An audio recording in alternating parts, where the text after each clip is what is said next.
Sige, so let us have this problem. And basahin ko lang. So sabi dito, a 305mm by 457mm 4-stroke single-acting diesel engine is rated at 150 kilowatts at 260 RPM. So fuel consumption rated load is 0.56 kilogram per kilowatt hour with a heating value of 43912 kilojoule per kilogram. So calculate the brake thermal efficiency. So sa diesel power plant, normally pag nag-solve tayo nito, talagang madalas yung problem ay mahaba. Diba? So that will make it complicated para ma-solve natin. However, minsan, kung alam natin kung ano yung equation na kailangan hanapin, then we can formulate another concept from that equation and we can now easily solve your problem. So what I mean by that is, it is necessary na hanapin muna natin yung gusto nating malaman. So what we want to know is the brake thermal efficiency. So ang brake thermal efficiency pag diesel cycle, or I mean diesel engine particular, is the brake power divided by the mass ng fuel times yung heating value ng fuel. Ngayon, hindi natin agad yan i-solve directly kasi baka merong mga nasa given na pwede nating padaliin, pwede nating ilagay sa equation na pwedeng magpadala doon sa ating problem. So, kung maalala natin sa concept ng diesel engine, we know that when mass ng fuel was divided by the power, makakakuha tayo ng specific fuel consumption. So, dun sa problem, the word fuel consumption means specific fuel consumption. Diba? Since yan ay naka kilogram per kilowatt hour. So, therefore, kung ganun pala yung scenario, then we can say that specific fuel consumption is given, and we know that since that is equivalent to mass ng fuel over brake power, then we can substitute or change the original equation into something na mas mapapadali sa equation.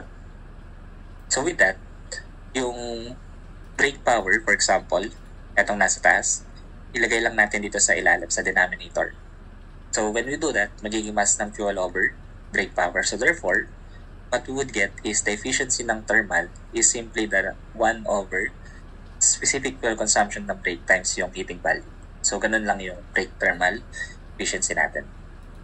So since the specific fuel consumption is 0.56 and the heating value is 43,912, then we can simply substitute yung values na nasa equation natin. However, hindi pa natin pwede yan i-diretso na compute since meron tayong mga unit cancellation na dapat pang i-consider dito. So, sara na yung mga unit cancellation na yun. So, pag tinanggal mo yung kilogram, ang matitira sa'yo kilojoule per kilowatt hour. So, we have discussed sa concept paano natin makakancel yung kilojoule per kilowatt hour. So, we know yung kilowatt is basically kilojoule per second. And yung kilojoule, pwede siyang makancel out. The problem with this is yung seconds natin. So that can be cancel out pag naglagay ka sa numerator ng 3,600. So 3,600 is basically yung 1 hour natin. So pag naglagay ka ng 3,600 sa taas, maka-cancel out dyan yung seconds and yung hour. Diba? So, ganun lang yung gawin natin. Lagyan lang natin dito ng 3,600. So instead of 1, yung ipapalit natin dito, gawin natin 3,600. So that will that also work kapag meron tayong English. So actually pag English iba na. Kasi minsan yun na, kadalasan yun ay BTU per hour, horsepower. And to convert that to 545 yung ginagamit. Yung conversion ng BTU per hour sa horsepower. Sige, so anyway, let me just type sa calculator yung values natin. So meron tayo ditong 3,600. So yun nga yung gamitin sa taas. Divided by yung 0.56 times yung heating value na 43,912. So, simply press equals and makukuha na natin yung thermal efficiency. Press mo lang tong FD para makuha yung decimal point. So, that is 0.1464 or that's basically 14.64%.